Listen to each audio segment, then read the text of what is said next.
All right, and as our intro song finishes, probably that's a good place for us to get started.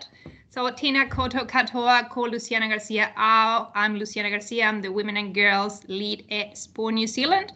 And once again, it's a pleasure to be here tonight, joined by some of my amazing colleagues from Sport NZ and also some amazing people from the sector that are doing great mahi with young women across Aotearoa. I'll get us started with the karakia to settle us to tonight's mahi and kaupapa, so feel free to join me if you wish. Tu taua mai runga, tu taua mai raro, tu taua mai roto, tu taua mai waho. Kia tau au te Māori tū, kia tau au te Māori ora, tu turu whakamua kia tina, tina, humie, huie, tā kia. As I said before, it's great to see some familiar names and people that have joined us in the previous two webinars. But for those that are new tonight, this is the third of 3 webinars that we've been facilitating on the back of It's My Move, which is a campaign that was launched by Sport New Zealand almost exactly a month ago.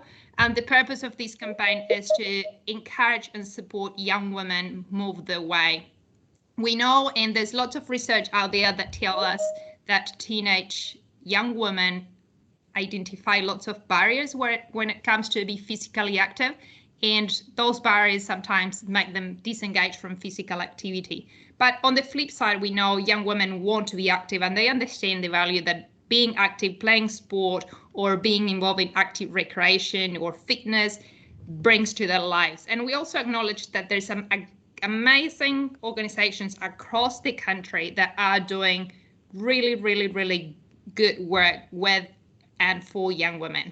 And because of that, one of the things that we did as part of this campaign was shooting 7 case studies, video case studies with organizations that we knew were doing really great mahi.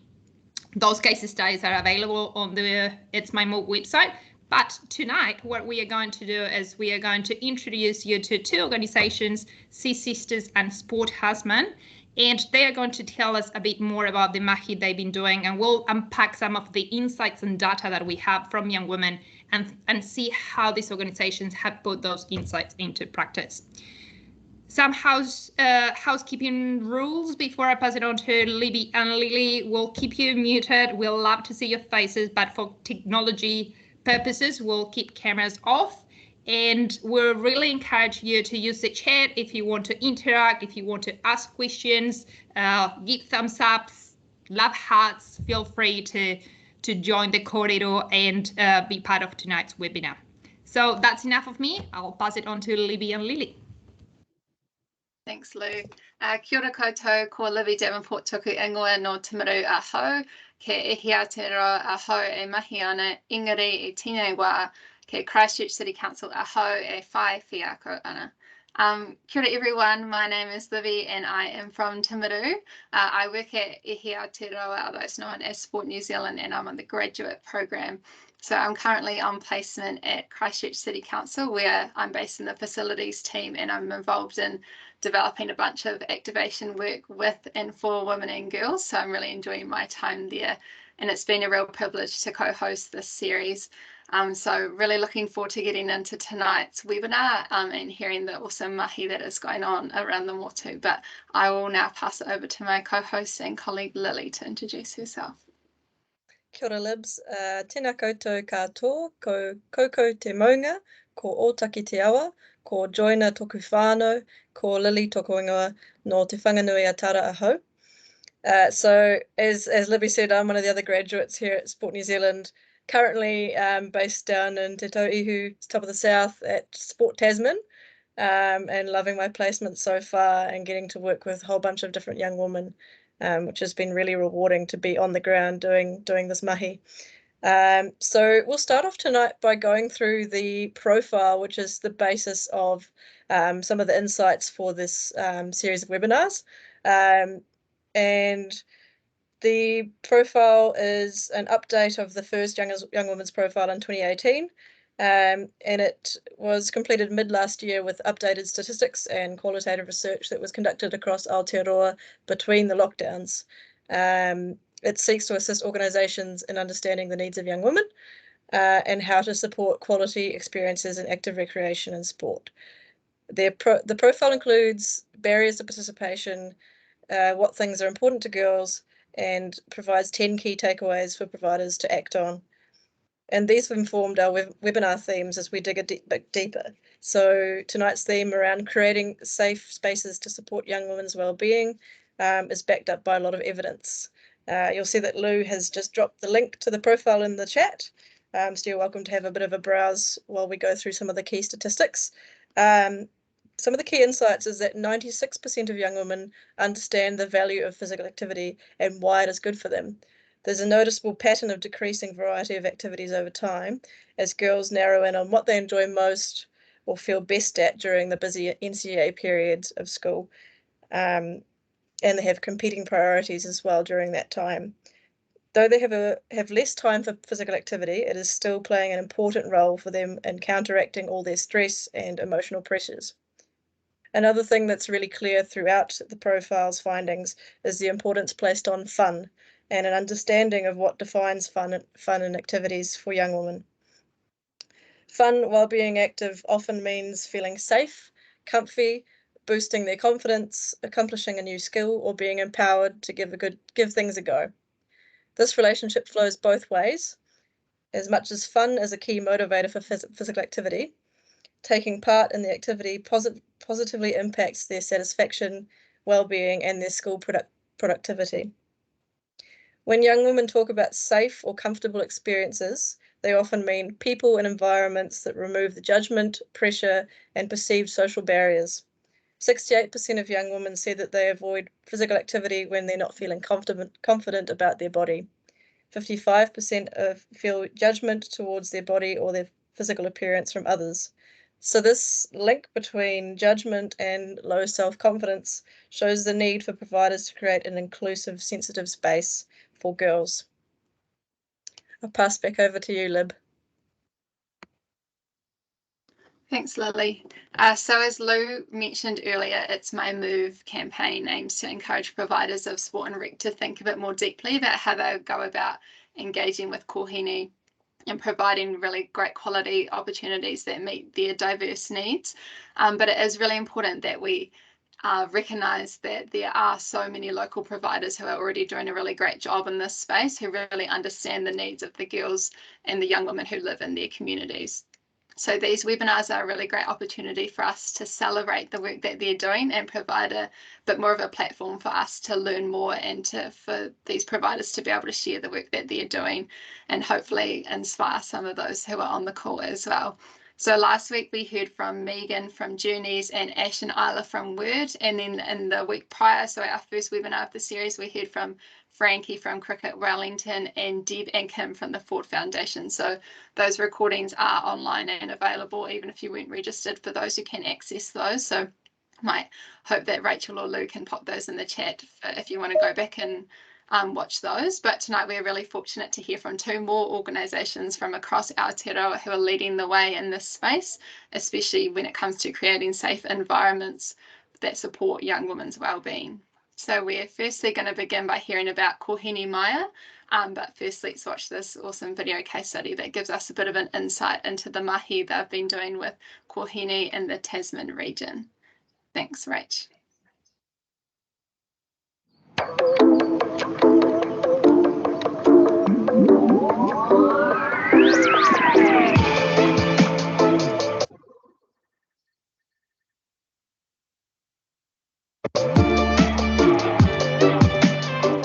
Hi, my name's Simone and today we're fire spinning. I wanted to start fire spinning because I had a friend who travels around New Zealand in a circus, and I'd seen her perform and it looked really fun. I love working in the medium of fire. It's a really cool and engaging tool to use to work with young people. And, from my own professional experience, it's really nice to give that back to the young people of the things that I've learned throughout my professional career. I think physical activity is a really good way to empower young people. It's getting them to move their bodies, it's getting them off the phones, out of the brains, into their bodies. I am the Kōhine Māia lead for Sport Tasman. So Kōhine Māia means bold, brave, confident teenage girls. And our program is all about empowering girls to become these bold, confident teenage girls that they can be through active recreation. Originally, the project was going to accumulate in a performance, and the girls talked to me and said, listen, at the moment with exams and with everything we've got going on in our lives, we've got a lot of pressure. We don't really want to do a performance. So as a group, we decided not to put on a performance, but instead spend our time making up a routine. We decided this because we wanted to spend more time learning different tricks instead of just learning one thing and practicing it over and over again. And it was really great that they had the confidence and felt safe enough to actually express those concerns. I've been fire spinning for 4 weeks, and I started because I just wanted to try something new. I really like it not being competitive because you don't have to race with other people. You can come together with the people.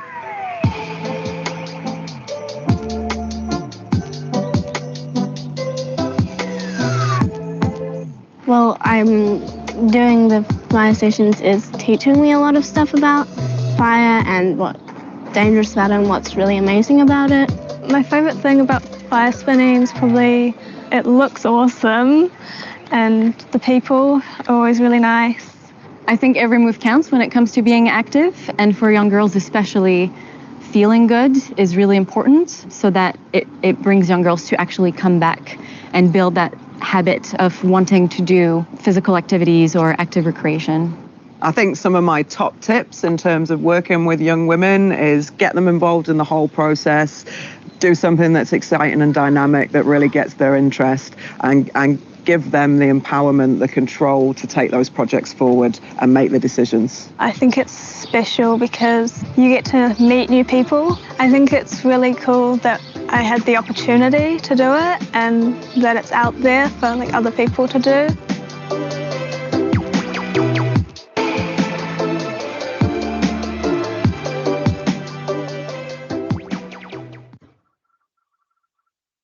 Awesome. Such a cool video and such a fun activity. It's my pleasure to introduce our first speaker tonight, Leslie Aziz, the Kōhine Māia lead at Sport Tasman. So Leslie is actually my colleague down here at Sport Tasman while I'm on placement, and we were joking earlier, and I had to promise to her that I wouldn't go full presenter mode and pretend that we'd never met before and grill her too hard. And we also live across the road from each other, so it's a bit strange. But kia ora e hoa, I'll pass over to you to introduce yourself and talk a bit more about the program. Kia ora, Lee, but actually, could you please just try to pretend that you don't know me, just for the fun of it, and go full presenter mode. Kia ora koutou. Ko Leslie toku hingoa. It's a pleasure to be here. My name is Leslie, and I'm the Kōhine Māia lead for Sport Tasman. It's good to see this video again and think about everything that happened between last November when we shot the video and now, March. I guess I just wanted to start with a little story because I think it really set the scene of what we're trying to do in Sport Tasman and especially the theme of the webinar tonight. In October, and the first workshop that I facilitated that wasn't one that I planned was a self-defense workshop. It was a 2-series workshop, so 2 half-day on Saturdays. And on the first session, one of the girls at the beginning had a panic attack because 3 girls from her previous schools also came to the workshop, and just seeing them because she was bullied by these girls gave her a panic attack. And so the mom came to me and told me, my daughter is having a panic attack. I'm not sure what to do. She decided that she wants to stay because her friend is here and she is loyal to her friend, so she is going to stay. But I just want to let you know that that just happened. So that was my first event ever facilitating for Kōhine and Māia, and I was just went, oh shit. How am I going to do? So I just went and talked to the instructor and informed the instructor of what was, because it was self-defense class. I knew that at some point bullying and part of what we're going to talk about. And so the instructor and I decided to move out of bullying for that first session instead of the second one. And so the girl stayed on the course, and the instructor brought up the topic of bullying from the outside.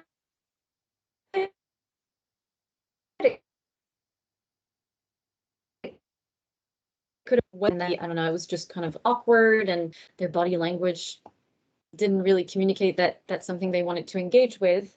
And so after this first session, I left feeling like, oh, how are we going to crack this? Like, when bullying comes up in our groups, like, how do we talk about these things? And I actually talked to the mom between the first and the second session, and oh, sound keeps cutting out.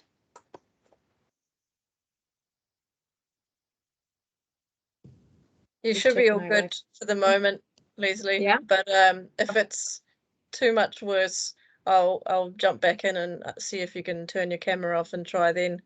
But it's okay for the moment. Yeah. And so between the first and the second session, I actually talked to the mom of the girl, and the mom told me that her daughter inhaled everything that was said about bullying, and it really helped her understand that bullying, when she's being bullied, it's not about her, that people who bully might not realize that they're doing it. And so the conversation really helped her daughter, even though from my perspective from the outside, it felt like she was zoned out and maybe didn't want to be there. And so it really gave me, I guess, two key lessons. First one is that coming with the friend is really important, because the girl stayed on the course because she was loyal to her friend. And then two is, even though it feels like what we're talking about and what we're doing is working to create a safe environment, I feel like from this experience I'm just trusting that we actually don't know, and I'm trusting that by having these conversations in groups of girls, somehow it's getting them to think outside of whatever activity we're providing, but it's still having an impact. So I guess that's actually been a big part of the work that I'm doing. So I'm working in several different ways. Kōhine Māia is part of Sport Tasman, so we're not really providing one activity. We're working with different groups, and I organize pop-up events for the whole of the community. And I also work with I work with groups more in depth, where we engage in deeper co-design processes and establish long-term relationships with schools, providers, and groups of teenage girls. And one thing that's been very present, I guess, for us through this journey, because it's a journey, we're learning as we go, is that it's really about having these conversations and establishing trust before anything else, and almost naming the elephant in the room. So if we're going to talk about bullying and establishing a safe environment, can we name this with the girls that we're working with? Can we name that we're trying to establish trust? Can we name that bullying is a thing, and that there are some dynamics that we're trying to change there? And I guess Lily and I went into a school, I guess about a month ago, and it's also the case of making ourselves relatable to the young girls and not coming in to talk about well-being and what well-being is, and telling them what it's about or what self-confidence is or self-esteem, because that's what we're trying to do with Kōhine Māia. it's putting ourselves at their level and sharing with them our own story with self-confidence, with self-esteem, with I guess whatever we're trying to achieve in the program, and really making them feel like it's a journey, not just for them, but also for us, and that we're journeying together. I think that's the way that we've been trying to establish trust with the groups that we work with. And so from that, hopefully the girls can feel that they can open up and that we can have these conversations, and that we can establish this place where the things that make us feel uncomfortable and maybe unsafe, because we're naming them, everyone's aware of it, and we can look after each other in that space. So what else? One other thing that we've learned is that we really need to slow down. Building trust and building the relationship with the girls so that they can feel safe around us and they can feel safe to open up, to co-design and share with us what's working, what's not working. Really takes time. And so I think for us, we started going really hard and going first session, let's ask all these questions, and let's go in all sorts of directions with the session. And recently we've really decided to take a step back and slow down and really put more focus on whanangatanga and having fun and just titrating when we talk about some of the topics we want to talk about, and even slow down on asking them what they want to do, and find more balance between using small, low-key active recreation activities and co-designing and having these conversations with them to figure out what insights we can use to change the space that we're offering. So slowing down, and what else do I have?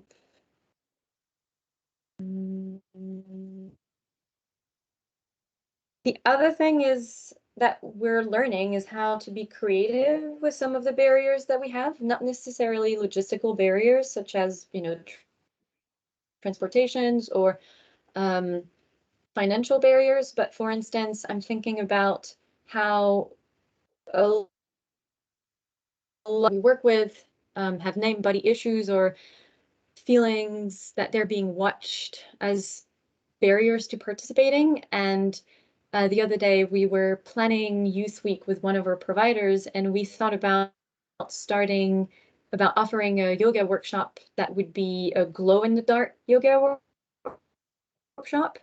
And so I'm really getting to a place where I'm trying to really see how creative we can get. So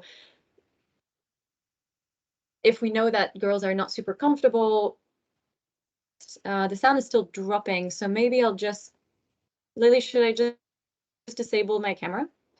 Yeah, if you chuck your camera off, that'll be good, and we'll see if that helps. All right. Yeah, so getting creative, offering a safer place to get started on one idea would be an example of how we're going around the feeling that they don't like being watched, and they are sometimes self-conscious about their bodies. Yeah, let's see, what else? It'd be really cool to hear a bit more, Leslie, about the process of selecting partners and providers, and how you identify them and how you work together and create that safe space with them. Yeah, I can talk about that. So it's actually been happening in two different ways in the last 5 months of being in this job. In some cases, schools and groups have contacted me directly because they had already identified groups of girls in their school or in their groups that weren't really engaging with active recreation or physical activity, and also identified that some of the girls were really struggling with their self-confidence and their mental health. That's a big thing at the moment with a lot of the people I work with. Anxiety, depression amongst youth are quite high and prevalent. So in one case, the provider directly came to me, and so I knew that I was stepping into a space where there was, there was already a lot of body image issues and self-confidence and mental health issues. So in that case, we actually decided to go for a co-design session that named these things directly from the get-go. But I guess we already knew what was happening because the sports coordinator had told us. In other instances, I contacted schools by myself and asked if that's something that they would if they would be interested in having a group of girls, active recreation co-designed by the group of girls that they were working with.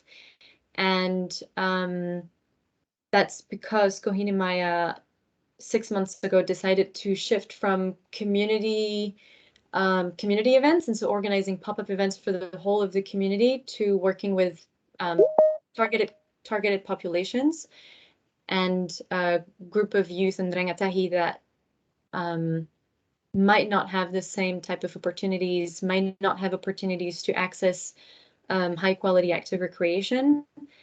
And so I wanted to see if we could use active recreation in the case of alternative education with students who have been disengaged and dropping out of school a lot, et cetera, and see if we could use active recreation as a way to make a change, and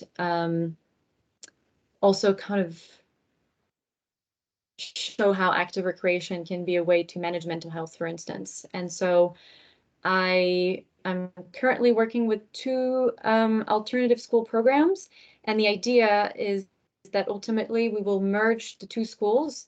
And so right now I'm working individually with the 2 groups and building trust with both groups, using active rec as a way to engage with them, for them to get to know me, for me to get to know them. And the long-term vision is that once the girls feel comfortable enough, we'll bring the 2 groups together, because that's a source of anxiety for a lot of them, is to meet new people. And so we're slowly building that confidence, and then bring the 2 groups together to co-design a new program with the 2 groups, and bring them together. But yeah, it's work in progress, and it's going to take some time, but that's the long-term vision. That sounds really amazing, and great that you're working with such a diverse group of young wahine. We're going to have to cut you off there for a wee bit, just in the name of time, and hopefully people could hear most of all that goodness. Apologies, people. I think part of the reason might be all these crazy storms going around the country, people's internet.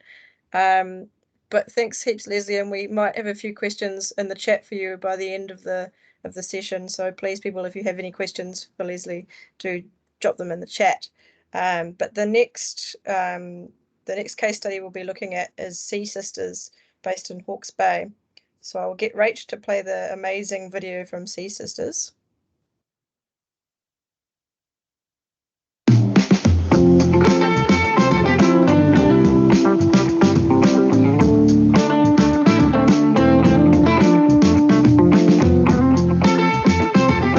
My name's Mikara. I'm going to talk about Sea Sisters, and today we're surfing. Niamh and I started Sea Sisters back in March 2020. Growing up, there wasn't really a surf community for women in Hawke's Bay, so we wanted to try and create that through providing lessons for women. We started with just a horse float and whatever surfboards and wetsuits we could find. From there, we approached Sport Hawke's Bay for the 2 Manawa Fund, and we were really lucky to be successful in our application. and now we're in 3 schools giving lessons to girls. It was important for us to run girls-only surf sessions just because it creates that safe space where girls can try something new, make themselves a bit vulnerable without the fear of judgment from others. The negative energy is just gone when we're here. All positive, all like happy, we're all smiling, no judgment whatsoever, honestly. Usually with girls we'd focus on like, oh, the boys are over there or something like that, you know. But like with this, it's just sisters, see sisters. You know, when there are boys involved, sometimes girls can get overshadowed and don't feel like they have the space to put themselves out there. So it's really important for us that they feel comfortable to try something new. We've seen huge leaps in their confidence just within themselves and also body confidence. Obviously, you know, putting on a wetsuit isn't always the most glamorous thing, but when you're all doing it together, it makes it a lot easier and a lot of fun.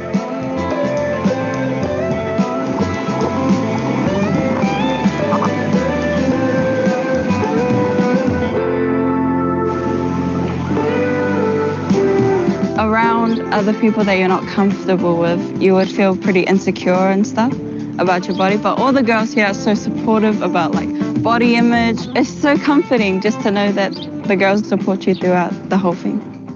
Advice that I'd give for other providers, the main thing would just be to listen to the girls that you're working with. Ask for their feedback, see what they enjoy, see what they don't enjoy. It goes a really long way to creating that enjoyment for your program.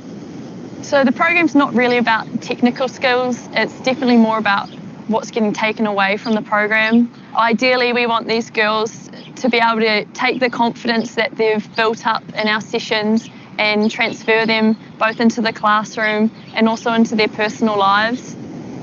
If it wasn't for Sea Sisters, we wouldn't have done surfing. None of us would have. I just love having this, spend time with my friends, obviously, and just laughing with each other out in the ocean. It's just so much fun.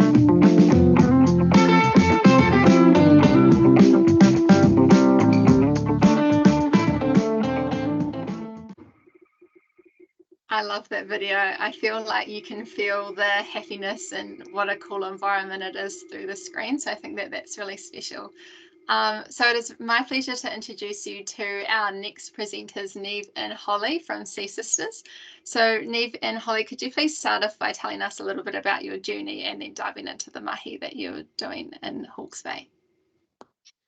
Awesome. Thanks, Livy. So I'm Holly. I'm one half of Sea Sisters. Yeah, just wanted to say thanks so much for the opportunity for us to come here. We're really grateful to share our mahi with everyone that's on the webinar tonight. So I guess our journey with Sea Sisters probably started through our own experiences of surfing. Growing up in Hawke's Bay, as you may have heard in the video there wasn't really a surf community for women and girls here. Often we don't, would be the only girls out in the water, and it can be a bit intimidating sometimes. I guess there's that fear of judgment, and also a bit of solidarity. Like Leslie said, having a friend sometimes when you're putting yourself in that uncomfortable position can really do wonders. So that was our aim, was to create that space to learn to surf for Kōhine and wahine. To learn to surf without that fear of judgment, just to be in a safe, supportive environment. We can really, really flourish. As you may have heard, we started out just with a horse truck and whatever gear we could borrow. And then we were really lucky. We discovered the Tū Manawa Fund that Sport New Zealand, Sport Hawke's Bay were offering, and we put in our application, kind of not really sure what would happen, but we managed to get $40,000, which was kind of blew our minds a little bit. And so we were able to get all the gear we needed. We had the right boards, we had a range of wetsuits to fit all sizes of women and girls, and it started with our program. So we started just with 3 schools to begin with in term 1 last year. And then term 4, we had 4 schools. And then, yeah, this year we're working with 6 schools. So it's a program that we're really looking to grow. Yeah, we've seen some amazing outcomes that we'll touch on a bit later. But yeah, just keen to keep going, basically. So yeah, I'll just pass you guys over to Niamh and let her introduce herself and talk about sort of like why we saw the need for the Sister in Schools program and the key objectives of what we're trying to achieve out there in the water. Kia ora koutou, ko Niamh tōku ingoa. My name's Niamh and I'm the other half of Sea Sisters. I'm just going to touch on the key objectives for our program. The first objective was to break down barriers for young wahine in Hawke's Bay.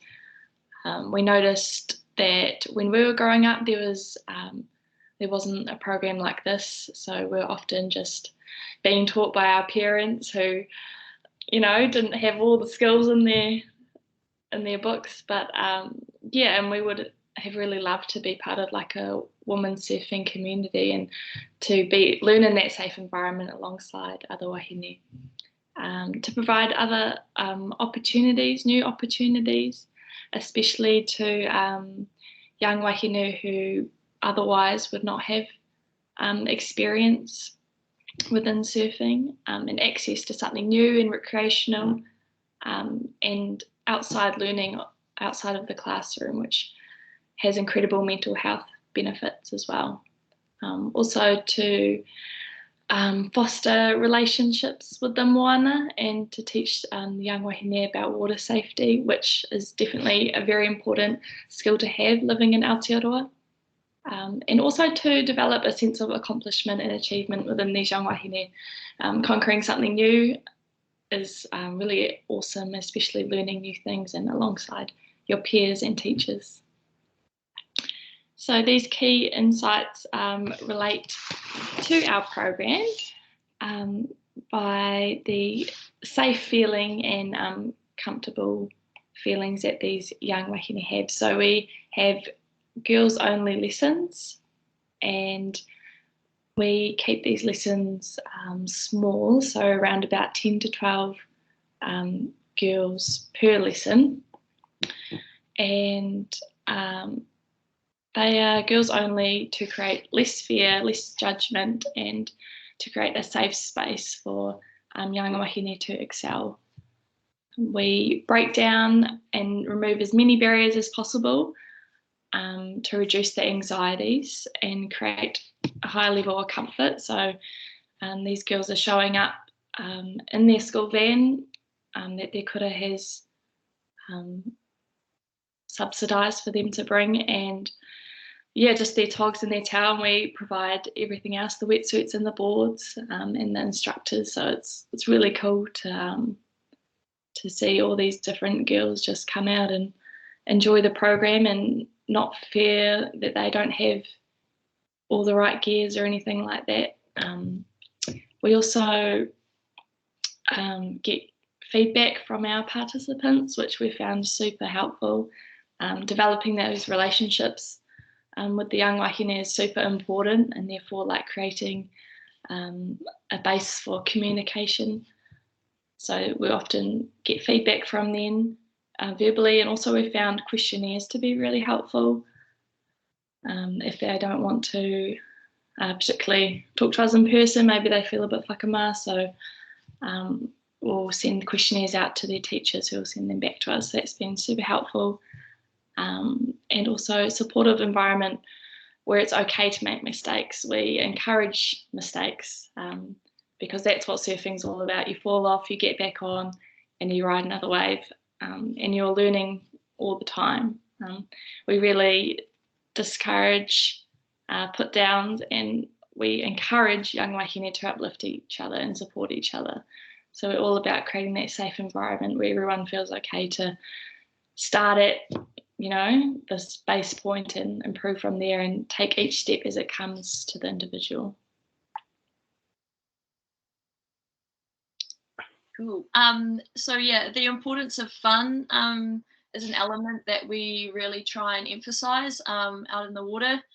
I think, you know, if everybody's having a lot of fun out there, your engagement goes up and participants, enjoy their session and their time in the water a lot more than something that's really strict and has like a lot of rules and things like that. Obviously, we've got safety rules and things like that, but yeah, we just want to make it a non-competitive environment. There's no winners in surfing. We're not having competitions out there on who's the best surfer. You know, it's more about each individual's personal journey, achieving their personal goals, rather than comparing themselves to somebody else who's out there surfing. We're lucky surfing's more about the internal experience versus the external outcome. So it's more about how it makes you feel, you know, like the exhilaration of catching a wave or standing up for the first time, rather than, say, in soccer scoring 3 goals or anything like that. It's about those feelings that the girls have, and what makes them happy and keeps them out there in the water. It's something that anyone of any experience in school level can give a go. You know, we're lucky that we've been given that funding to get the right equipment, so that is not a barrier. It's something that, you know, you can give a go, regardless. It's a collective experience, so it's not an individual out there performing by themselves. Everybody's in the water as a group. You've got your teachers in there, us as the instructors, we're in there, your peers are in there. It's something that we're all doing together. There's no one who's standing out or different from the rest. It's also all about going at each person's pace, and that might be different depending on the individual, and acknowledging their efforts out there. We don't want to put any pressure on them. It's just about following what they want to learn and what they want to get out of the session, rather than us putting expectations on them.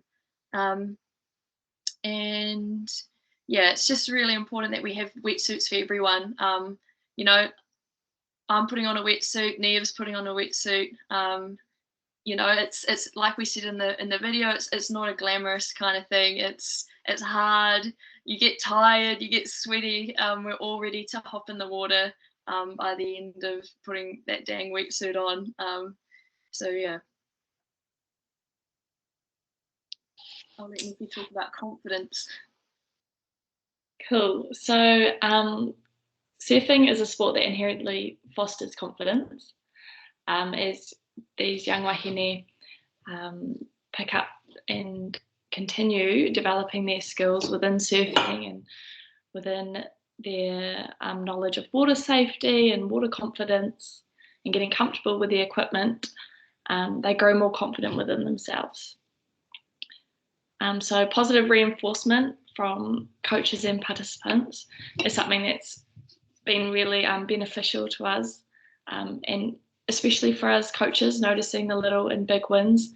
If one of the girls gets to her knees, and she's been trying to do that for a long time, and just noticing that and complimenting that, you can see just within their faces, it really makes a big difference. And then another girl might have just stood up for the first time, and that's a massive win for her. And so it's, knowing the individual and knowing, you know, their wins and really acknowledging them and making them feel special, because it is amazing what they're doing.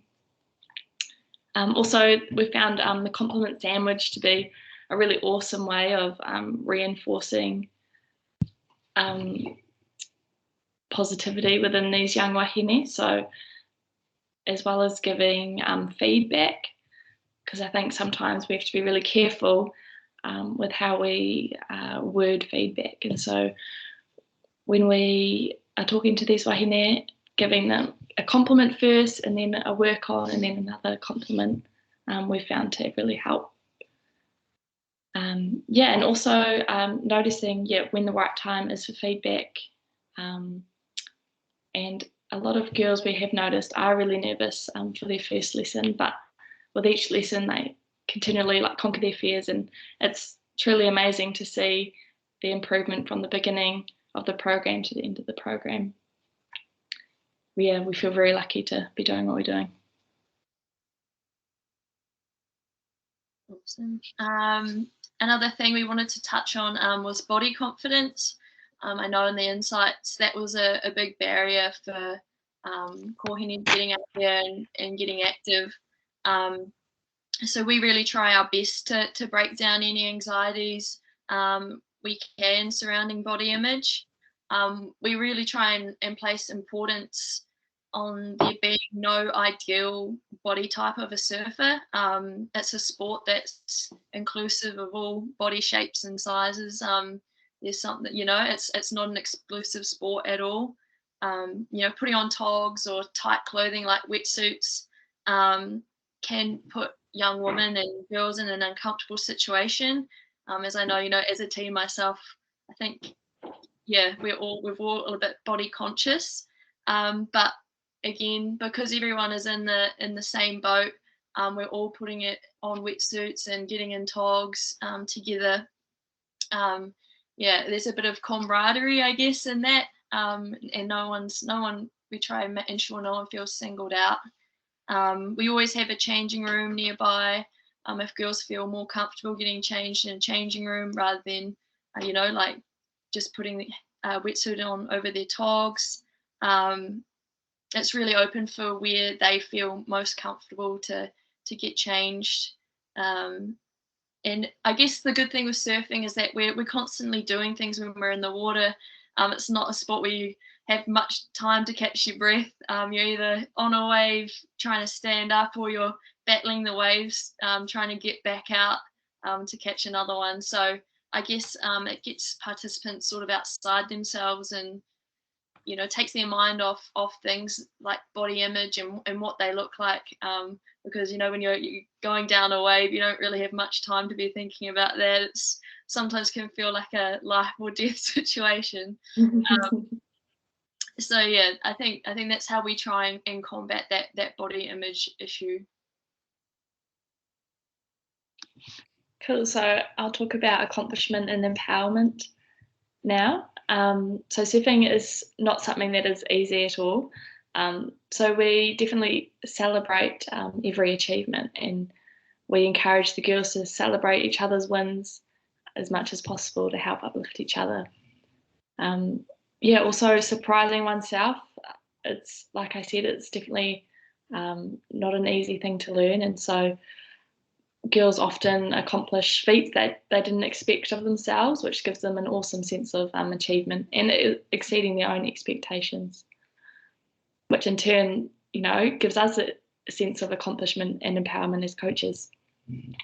So we break down skills into achievable steps. So first we're lying down on the board, and then we're paddling, then we're on our knees, and then working towards standing up. And so as we break down these steps, these young wahine are at different stages as individuals. And so one person might be learning to just balance lying down on the board, and then one might be getting to their knees, and one person might also be comfortable standing up. And so it's, yeah, like I said before, knowing the individual and celebrating their small wins, and conquering fears and limitations that they set by themselves is also really empowering. And the realization that their own capabilities and what they can achieve with perseverance in turn helps promote self-confidence.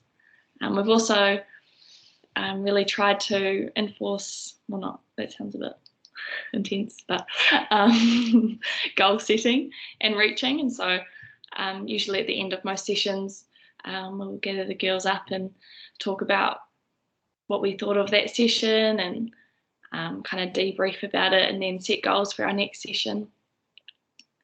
And it's pretty amazing to see, yeah, how quickly they reach their goals and surprise themselves with, smashing their own goals and just excelling really in something new. It's pretty awesome. Also, we definitely talk to the girls about that goals look different for everyone, especially depending on where they're at with their surfing journey. And it's not a sport where you can compare yourself to others, especially learning, because you can be at all different stages and grow at all different times. So it's definitely, we encourage everyone to just be at their own pace and take their time and make sure they're comfortable first and work from there.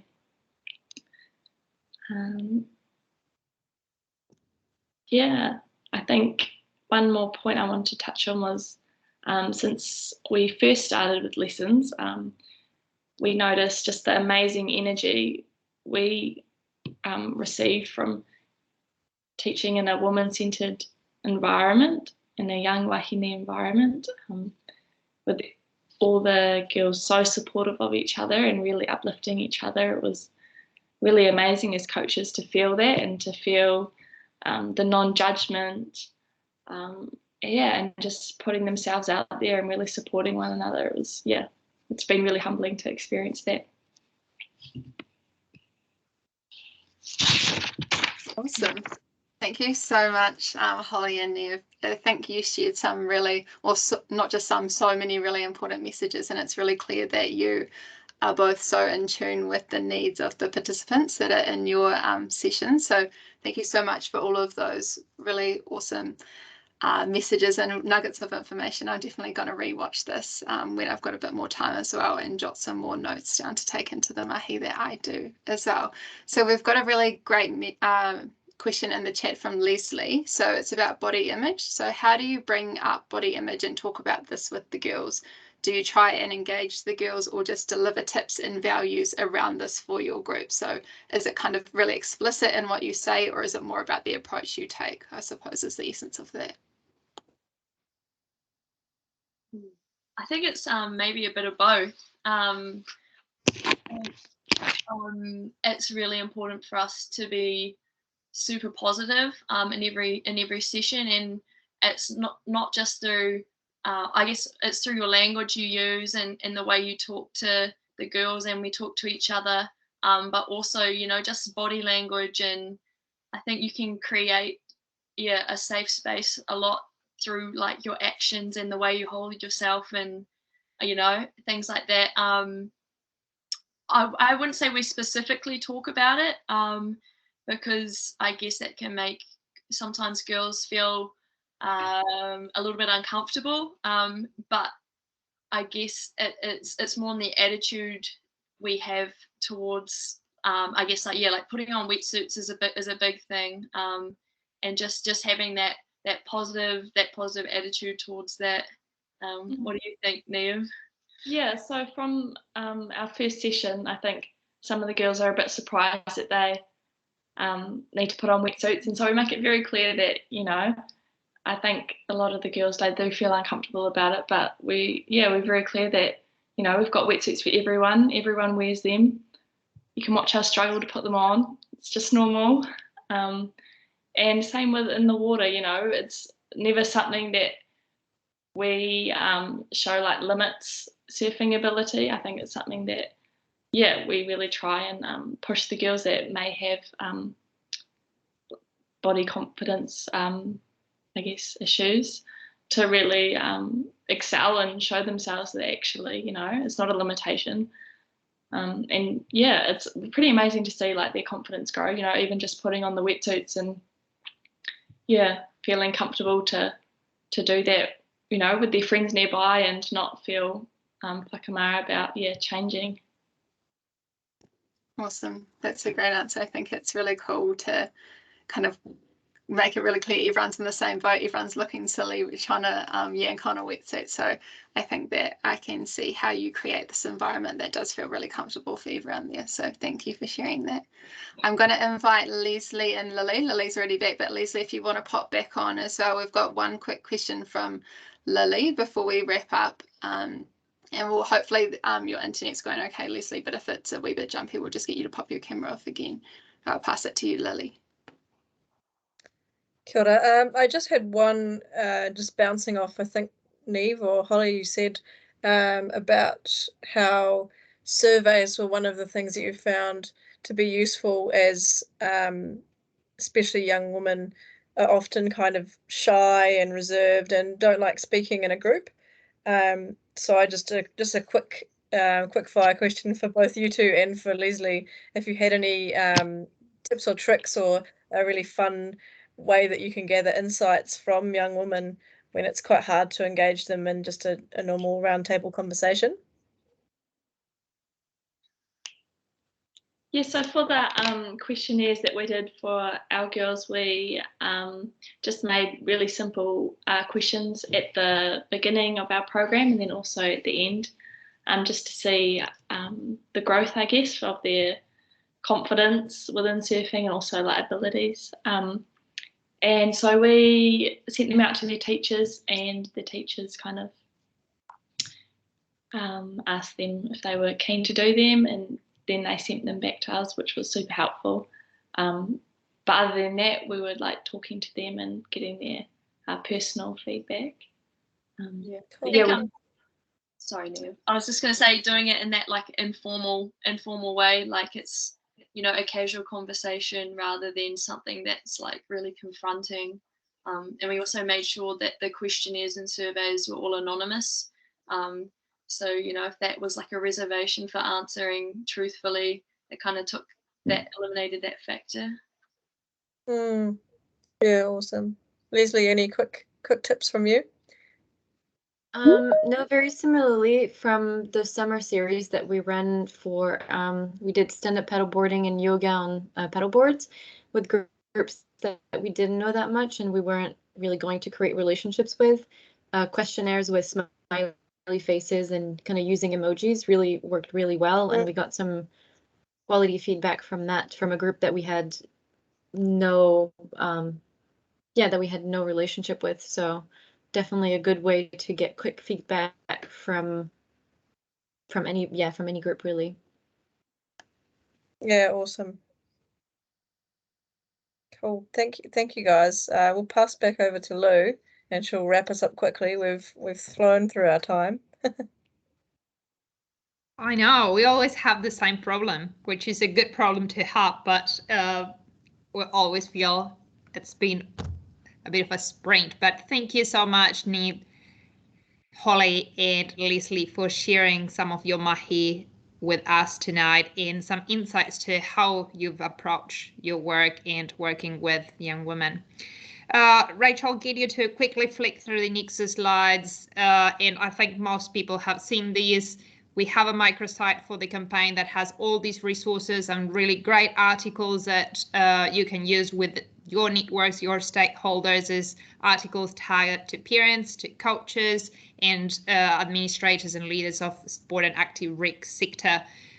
We also encourage you, there's a really good podcast that was released today with Irene van Dijk and her daughter Bianca. Really, really great insights on how, for those that don't know, Irene is also the youth participation manager at Netball New Zealand. So she has a really cool story, not just from her professional perspective, but also personal, on how she's managed her relationship with her daughter and her daughter's journey with sport and active rec. So really cool podcast, and you can find that one on Spotify under It's My Move. Last but not least, there's a really cool webinar tomorrow. There's a new resource that Education Outdoors New Zealand is launching tomorrow night. If you haven't registered yet, that's the link. Someone can share it on the chat. It's called Going with the Flow, and the purpose of this resource is to support teachers, coaches, providers of physical activity, sport and active rec to better understand how they can support people who menstruate to manage their periods in the outdoors. So we'll like to extend this invite to you if you want to join us tomorrow night. And that's us for tonight. Thank you so much for joining us and for engaging with this kaupapa. We'll close us up with the karakia, and as we've done the previous weeks, we'll follow up with an email with all the links and the resources. Feel free to join me if you wish. Tu taua mai runga, tu taua mai raro, tu taua mai roto, tu taua mai waho. Kia tau auti Māori tu, kia tau auti Māori ora, tuturu whakamua, kia tina, tina, humie, huie, tā kie. Thank you so much, everyone. Have a great evening, and we look forward to seeing you at some stage. Ka kite.